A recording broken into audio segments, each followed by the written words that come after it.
পর্তুগালে বসবাসরত হাজার হাজার প্রায় লক্ষ বাংলাদেশি থাকেন। ইভেন যারা বাংলাদেশ থেকে পর্তুগাল যেতে চাচ্ছেন বা অনেক সমস্যায় আছেন তাদের জন্য একটা সুখবর। দেখুন, পর্তুগালে অলমোস্ট 50 থেকে 60 হাজার প্রেজেন্ট এই মুহূর্তে পর্তুগালে বসবাস করতেছেন। ইভেন আরও আছেন যারা ইউরোপের অন্যান্য দেশে থাকেন, বাট পর্তুগালের কাগজপত্র ওনাদের আছে।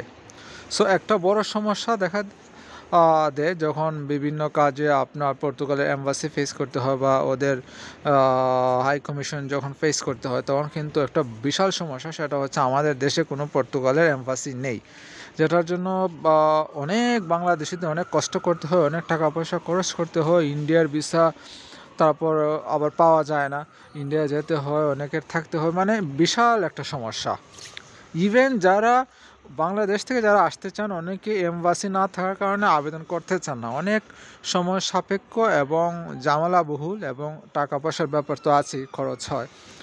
তো দেখুন, যে সুখবরটি যেটি আমাদের পররাষ্ট্র উপদেষ্টা তৌফিক সাহেব উনি এক বিবৃতিতে বলেছেন যে আগামী বছরের শুরুতে, 2025 সালের শুরুর দিকে, যেটা উনি পর্তুগালে অবস্থানরত বাংলাদেশ কনসুলেট যেটা আছে বা অ্যাম্বাসেডর যিনি আছেন ওনাকে জানিয়েছেন যে আগামী বছরের শুরুতেই ইনশাআল্লাহ হয়তোবা পর্তুগালের এম্বাসি অথবা কনসুলেট অফিস অথবা ভিসা সেন্টার চালু করা হবে, মানে ঢাকাতে।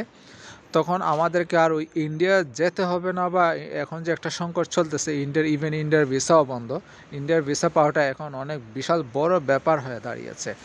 তো আমি আসলে শুনে খুবই ভালো লাগলো এই নিউজটি শুনে, যে আলহামদুলিল্লাহ, যে আগামী বছর যদি হয়, শুরুতে না হোক, যদি আগামী বছরের মাঝামাঝিতেও যদি হয়, তাও যারা বাংলাদেশিরা আমরা আছি, ইউরোপে বসবাস করতেছি বা যারা আসতে চাইতেছেন বা আরও যারা আছেন, মানে এটা সবার জন্যই আমি কী বলবো, একটা খুবই সুখকর এবং সময় সাপেক্ষ যেটা ছিল এটাও কমে যাবে, খরচও কমে যাবে। ইভেন যখন ঢাকাতে যদি কোনো অফিস হয়, তখন কিন্তু বিভিন্ন যে কাজকর্মগুলো এগুলো আমরা সহজেই করতে পারবো।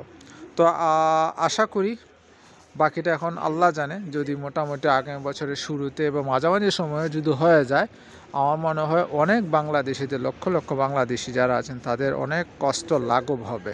তো এই ছিল আজকে এই তথ্যটি জানানোর। তো সবাই ভালো থাকবেন, আল্লাহ হাফেজ।